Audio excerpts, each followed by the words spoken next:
Hey friends, John here with 18 inches down again. I just wanted to jump in and talk about why people believe and experience life as hard, but it's only when we stop doing these things when we can move out of this place called hard into effortless or flow. And I'll explain what I mean by that. I was just recently listening to a spiel, speech rather, by Tom Brady, the GOAT of football, arguably one of the best quarterbacks we've ever seen in our lifetime. So some may not believe that, some agree, some disagree. That's okay. He was good. Let's just say he was good at what he did. Still is. But he's given a speech about how life is hard. Everything's hard. You get up in the morning and you have to train hard. You get up at 6 a.m. and train when you don't want to train. And then you go out into the weather and you have to brave the elements and then train, train, train. And you're exhausted when you don't want to. But everything was hard. He kept saying the word hard over and over again in this speech. And I get why he's saying that. And there's no doubt that some things can be hard. But he said life is hard, and then people are just kind of reluctantly clapping and going, okay, yeah. And he's doing this.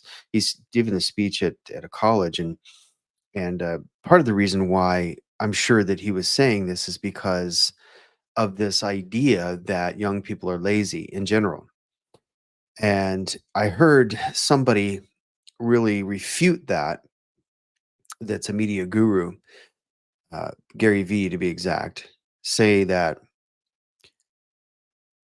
it's not that they're lazy, and we're just giving a general statement here. We're not talking about everybody because everybody has laziness in them, right? Uh, it's not the lazy. Maybe there's bored. And if you think about the consciousness that we're in right now, because this is what this podcast, this is what this show is all about. It's about the conscious man, the conscious person. Is consciousness in the old order of things, in the generation before us, the generations before us, everything was thought to have been in the mentality that it had to be hard. And life was hard in a lot of ways, back in the 1800s and 1700s, 1600s, keep going on and on and on backwards, with no technology, no devices or tech that could make life easier for us in many ways. Like me sitting here on a microphone speaking to a camera, to social media, other than setting things up, is fairly effortless, right? And then I enjoy setting things up because I love doing this. It's just something that is a flow for me, and it comes effortlessly. Now I can look at it differently, and I could say this is all hard. Now, if I'm saying it's all hard, there's a question of whether I'm in alignment or not, but we'll save that for a little bit later. There's no doubt that generations before had to endure hardness, the elements of trying to build a cabin with no modern tools, um, pulling a tooth out with nothing but a shot of whiskey and, nothing to numb it other than that, and pulling out with a pair of pliers. I mean, yeah, that's hard. Okay. But to them, it may have been a little easier than the generation before. The point is that each generation comes with its tools and its innovations and its revelations to say, guys, we don't have to have a hard life. Now, the definition of hard could be different for everyone. In Tom Brady's case, he's saying, look, guys, it's hard to, go and work out when you don't want to work out. Well, yeah, I could see his point there, because there's often times when I don't want to work out, then I'll have the mindset of, man, this is tough. This is hard. I don't feel like doing this right now. But if I love what I do, I love the results of what I get, or I enjoy what I do in general, then it won't be so difficult or so hard or so challenging. So it's a mindset, right?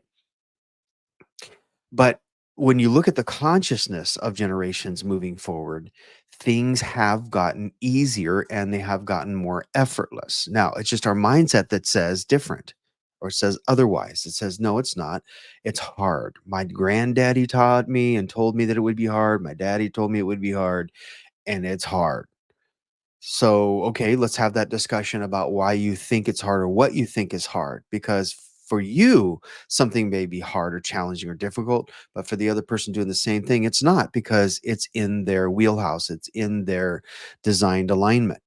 Where it may not be for you, but you're just trying to force something for money or trying to force something because uh, somebody told you this is what you had to do in life, right?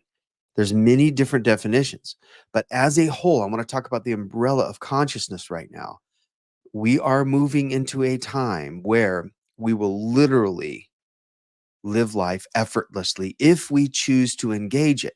If we choose to engage the new consciousness, if we choose to align with that which is awakened from the previous generations of saying and living everything hard. I really believe that. Why do I believe that? Because technology is making life easier. Number 1, the healthcare system, as much as you and I don't like elements of it, meaning, the prescription drugs and the all of the issues that happen within the healthcare industry that aren't so good, the malpractice, the COVID situation, and all that. Think what you want about that. Okay, I have my thoughts. But has technology brought us to a better place overall where we can save someone's life within a matter of seconds, whereas we may not have been able to save their life 50 years ago because of the procedures that have advanced, because of the technology that has given the doctors and the nurses things that make life so much easier, right? And to save a life quicker. That's what I'm talking about. I'm not talking about all of the push for pharmaceuticals, and that's a whole nother discussion. So that's another aspect. Vehicles and the way that we drive now versus a horse and carriage situation or riding horseback. We actually drive in a vehicle, we fly in a plane. So in that sense, the consciousness has made life more effortless, easier to be able to do some things in life. There's tools now at our disposal that make life much easier in the mechanics world. And the list goes on and on and on in every industry.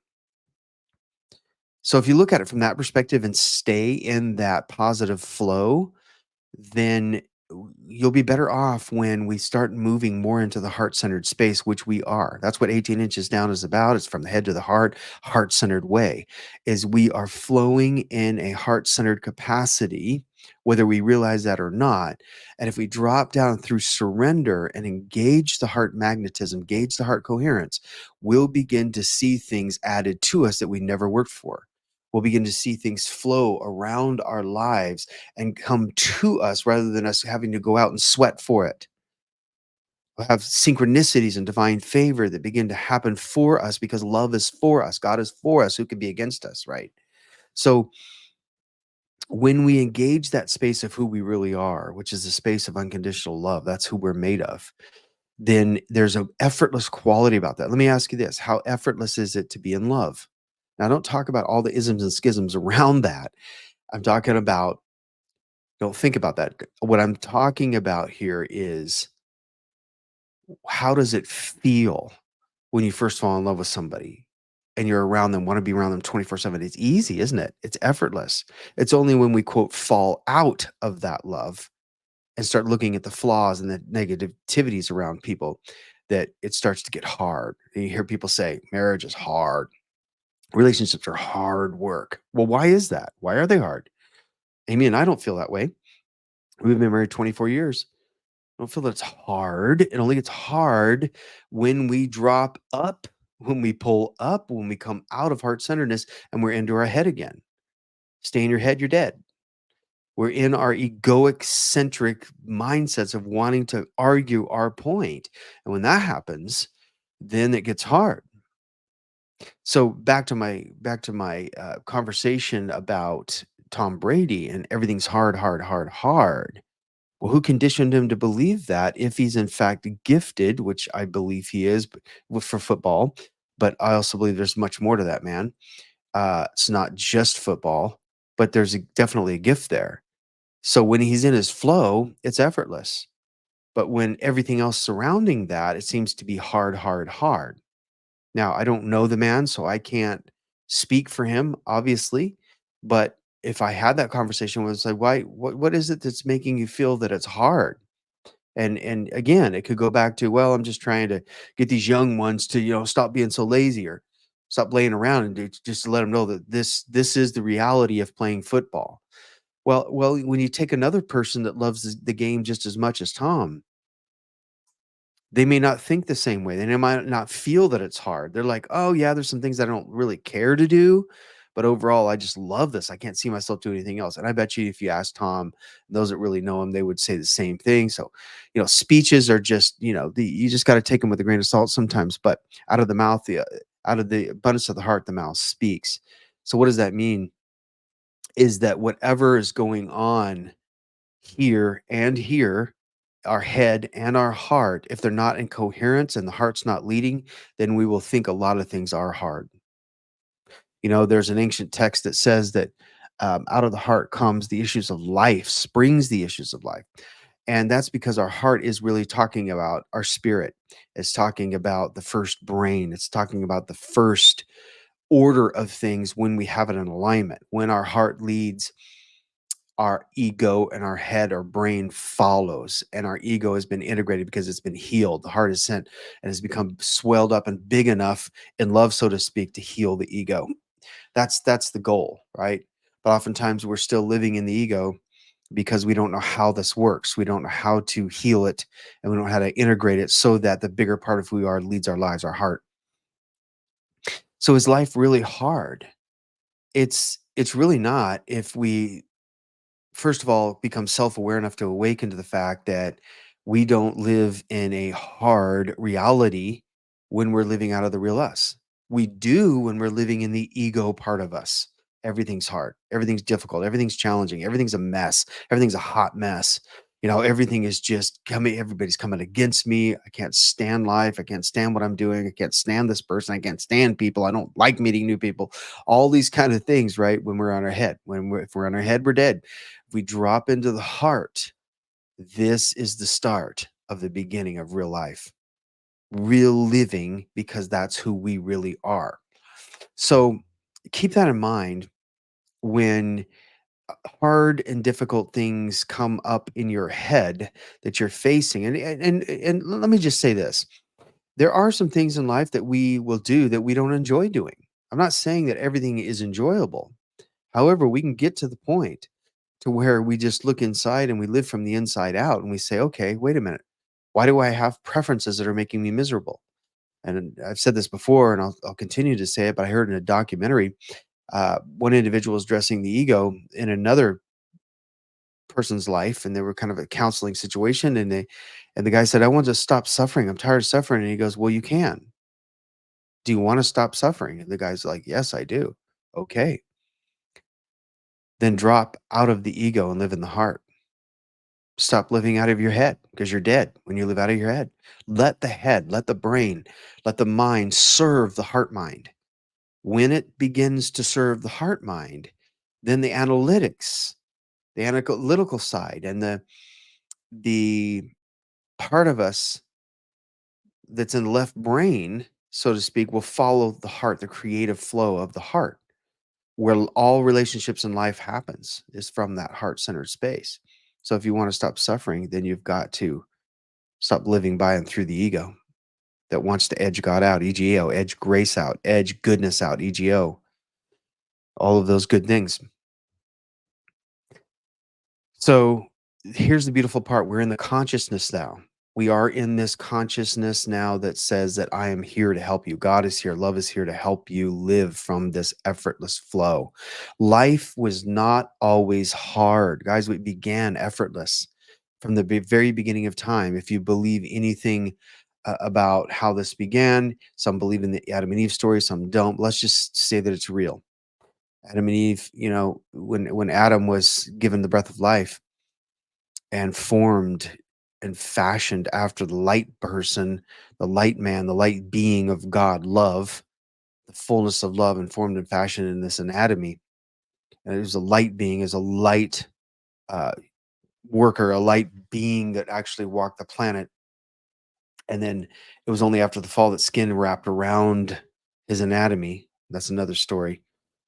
But at things where everything was provided for him until he chose to let ego take over because he discovered, wait a minute, I could kind of take action on my own here. I can do things aside from God, if you will. I can take and put my hand to something and make it happen. So I'm just going to eat what Ave gave me here and make the decision, make the choice to enter into that realm. And by doing so, that was EGO, that was edging God out. And then he began to move into the fallen frequencies of the lower state of his being, which meant that I'm out here for survival. I need to survive on my own. Now, he first initially wasn't thinking that, but then he began to move into it by his own actions. And so that's when life became hard. And that's when God said, okay, from here on out, you are going to work by the sweat of your brow. It's all about sweat and toil for you now. All the days of your life, you're going to have to work the soil and you're going to have to do it on your own because you've decided that. Now, if you decide something else, I'm here to make it effortless. And that's being in the spirit heart centered space. And so watching this happen and unfold in your modern day life is really amazing when you start to engage it, because then you start seeing little synchronicities happen for you and not against you. They happen for you without work, they happen for you without doing anything for them. And that's the most amazing thing, because then you're saying, wait, this actually does work. And so you ask, well, how does this really work, man? I want to know, how do I get out of this hardness? How do I get out of everything just difficult and challenging? Well, the first order of business, if you will, is to get alone with yourself for as much as possible, to love yourself, start loving yourself, start saying, I like who I see in the mirror. Stop nitpicking yourself, stop picking yourself apart. Try to just ask God, say, hey, can you bring me some new friends if the ones you have are very negative and they're not supportive? Sure enough, that will happen if you allow it to happen and let the other ones walk away. Why is that important? Because those people that speak into your life, if they're not loving you, then it's kind of difficult for you to start loving yourself the way you should. So sit alone with yourself, get alone with yourself. And I know that's hard for some to hear, but you need to get alone with yourself. Is even if it's 5-10 minutes, sit with yourself, allow the negative stuff to come up, watch it, send love to it, let it go by, and then start seeing the goodness of who you are rise up, the good qualities of who you are. Start saying it out loud, saying, I like this part of me, I enjoy this part of me, I like hanging out with me, I like who I am in the mirror. When you start loving yourself, then that's a conduit for the love that you are to start activating in that heart-centered space, and you'll begin to drop out of the head space that says otherwise, that says you're a loser, you're ugly, you're this, you're that, and to start dropping down in this space where love lives. And where love lives, life flows. And that's how you start operating out of this effortless ability. And then watch, when you continue to practice this, watch as synchronicities start happening for you little by little. Some will be big, some will be little, but it's the little intricacies that matter, because that tells me and you that God's into the details. I'm not talking about religion here, guys, at all. I'm talking about a God who created you eh, and formed and fashioned you in love. You don't believe in love because you've been burned by your own ego making decisions towards that, and then other people's ego making decisions towards you and making decisive judgments against you. And when we stop judging ourselves and others, this is when this heart-centered space starts working for us in coherence. It's amazing. It's absolutely amazing. You watch and see what happens. And we'll continue to talk about this, but just wanted to touch on the life is hard situation, because it really doesn't have to be. Really doesn't. All right. So until next time, hope that helped a little bit. And we'll see you on the next video. Vidi. Ahui ho. Aloha.